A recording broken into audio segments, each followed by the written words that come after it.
We're going to review Aces High by Iron Maiden that we did today in class. Cool intro riff.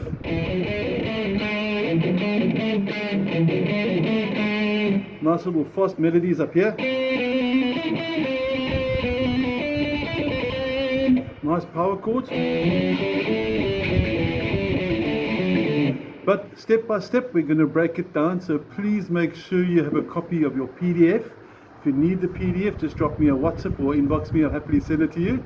And we're going to start off now with the introduction to the song, the part it goes. So let's zoom in up close and see how it goes. The most important thing to do here is to make sure you have one finger per fret. So middle finger is going to start finger number 2, pinky is going to be finger number 4, first finger is going to look after the first fret, and there's nothing in the third. So in slow motion it should sound like this. And you'll notice my hand isn't moving very much, there's very minimal hand movement. So try and get the same as that, and also you want some palm damping, which means your hand should be somewhere over here on your bridge. The bridge is round about over here. You want your palm resting so your string is slightly muted. You can hear the string is trying to ring. If I come too far forward like this, my note is dead. Don't want that. And if it's too far back, it rings. We don't want that either. So just find that sweet spot where your palm is gently beginning to mute the string like this. And the other thing that I want us to do as well for the introduction is alternate picking. So you hold down up the whole way through. So watch the direction of my pick as I take it through slowly. So I'm not doing only downstrokes or only up, it's a combination of down up. That's the first part of the song. So we're now on to the next part. And this part features some cool hammer-ons and pull-offs as well. You'll notice when I'm doing it, my picking hand isn't picking, just a one note. But the riff, when it's finished, should be something like this.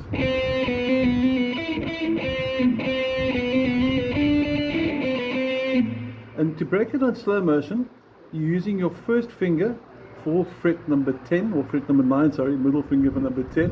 And again, very strict, one finger per fret. And you're going to start with a pick, a little bit of damping, not too much. So onto the middle, then a hammer on and pull off, 9, hammers onto 10, pulls off to 9, hammers onto 10 again, pulls off to 9, and when it's put together, notice I only pick once, and that's the trick. So it's double pick, 1 on the 10, and then 1 on the 9. Then you come down the string with your first finger, small movement, you can see there, for the double 9 on the third string, and you come back to 10 on the fourth string. So super slow, you're going to be something like this, 2, 3, 4, and at speed. That's the first bar. Now the second bar is going to get the pinky active, and it's going to be. And the fast part, very definite alternate strokes. So it's going to go 12. So it's first a 1/12, then a double 12, and then the double 12 you begin that alternative stroke. So here we go again, the last bar on the PDF, on the first line. And at speed. Ooh, not like that. And you got the combination of both riffs. Want to try it together? 1, 2, 3, 4, and.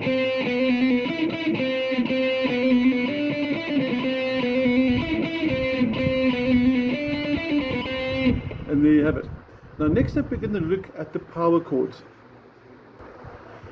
The power chords is when Bruce Dickinson begins to actually sing, when he sings "There Goes the Sirens," and each chord follows a word. So as he sings "There goes the sirens," that you're following all the words the whole way through. So the end result, very, very fast jumps, as I'm sure you've seen.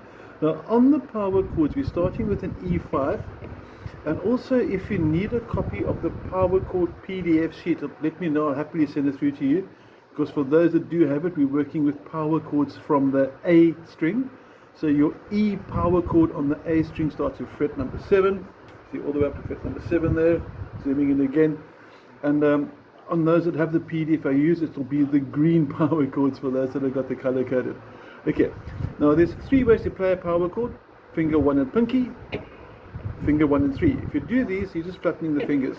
But some guitarists like using 1, 3, and 4. So you can play a power chord like this, or like that with a flat 3rd, or with a flat 4th. Simple as that. Now, you're only strumming once, as I mentioned, on every single word, and it's a very quick jump from E to F sharp, G to A at fret 12. Now you notice there's a double dot at fret 12. That is exactly the middle of your guitar. So if you sort of zoom out over here, if you work from the very top over here to number 12, and you measure to there, and from there to where you've got your bridge here, you'll notice it's exactly the halfway, and everything duplicates itself. But that's a study for another day. All I want to know that every single guitar double dot is number 12. It represents halfway, the first octave, etc., etc. Okay, not too much in the theory today. I want you to play it through for me now, something like this. And you'll notice over there that as it goes through from the E to the F sharp, to the G, to the A, it goes back to the G, back to the F sharp, back to the E. So you've sort of got going up and coming down the same way scenario. And then the last bit, you start on number G. That's a G power chord, G, not number. This is fret 10, and it's going to go. And you've got a really quick jump over there from the F sharp to the D, back to the F sharp to the D. So the whole way through slow motion, if you want to play it through with 2, 3, 4, and.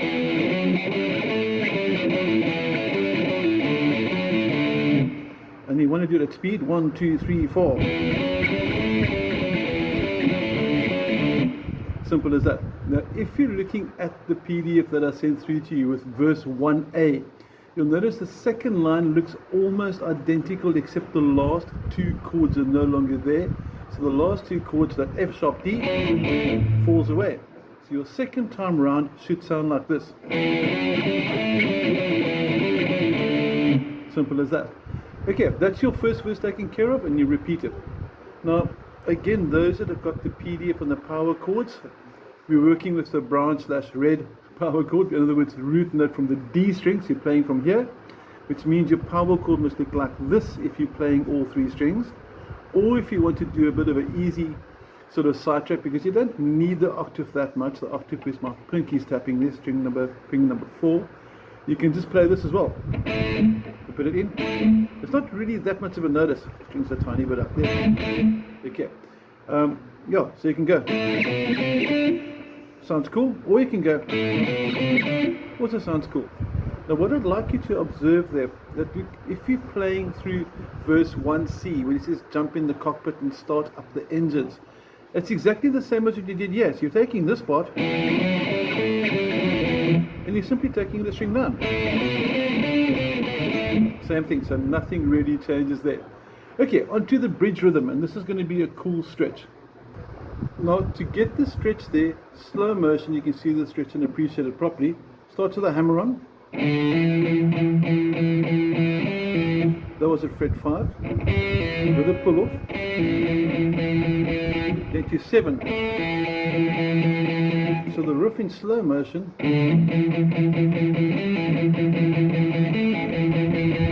What speed?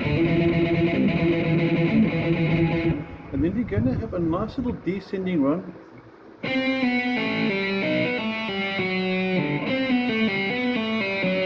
Which you can actually do with only hammer-ons and pull-offs the whole way through. So we've got a better overview of the guitars here, so you can hopefully see my picking hand and my fretting hand there. And if you combine that bridge rhythm together and a slightly slower pace, you get something like this.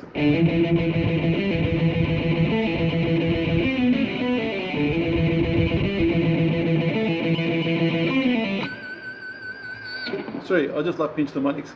Okay, so to get the stretch, you'll see my thumb that's waving at you. When I want to get that stretch, my thumb disappears and I'm stretching open like this. A different view from over here. That's where my hand normally is. My thumb disappears. Notice my first finger goes more straighter. It's not completely straight, slightly curved, but as soon as I do this, it pulls my pinky back. So we're need to push the pinky forward by having your first finger more straight, gentle curve to get that stretch. Okay, one more time, 3, if you want to play through with me. 1, 2, 3, 4, and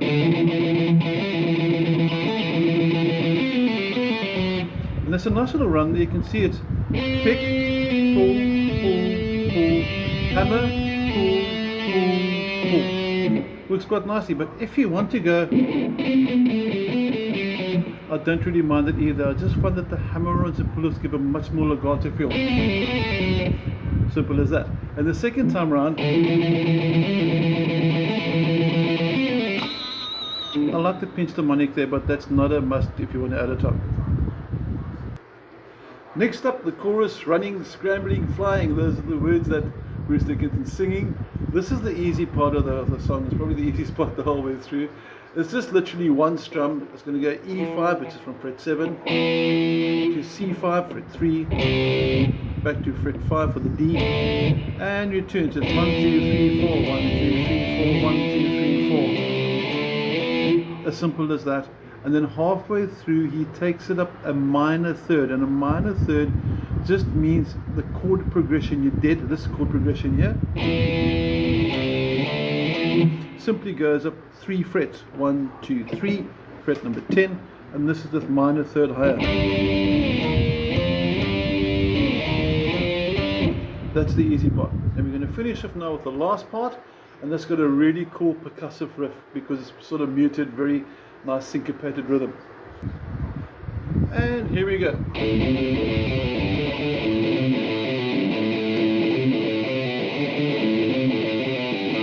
Now that double zero you can also put on fret 5, so you could also do this.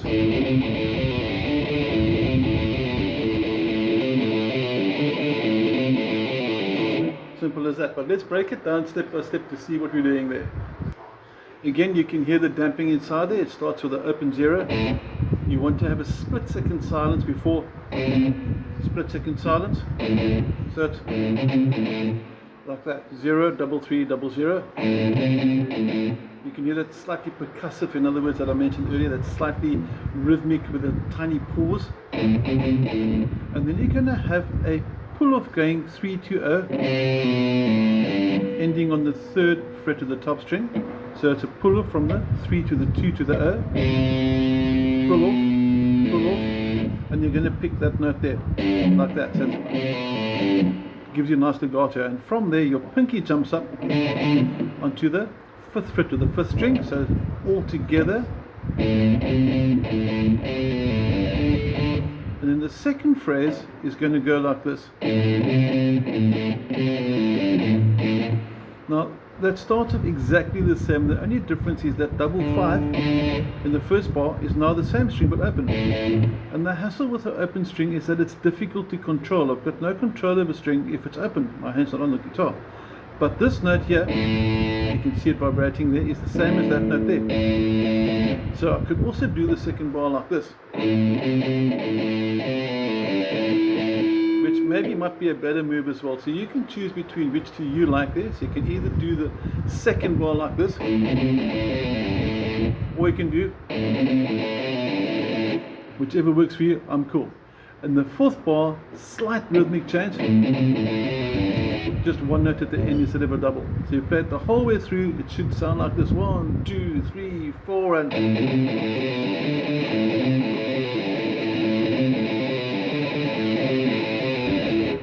that in essence is all you need to know for Aces High, other than the really cool lead solo.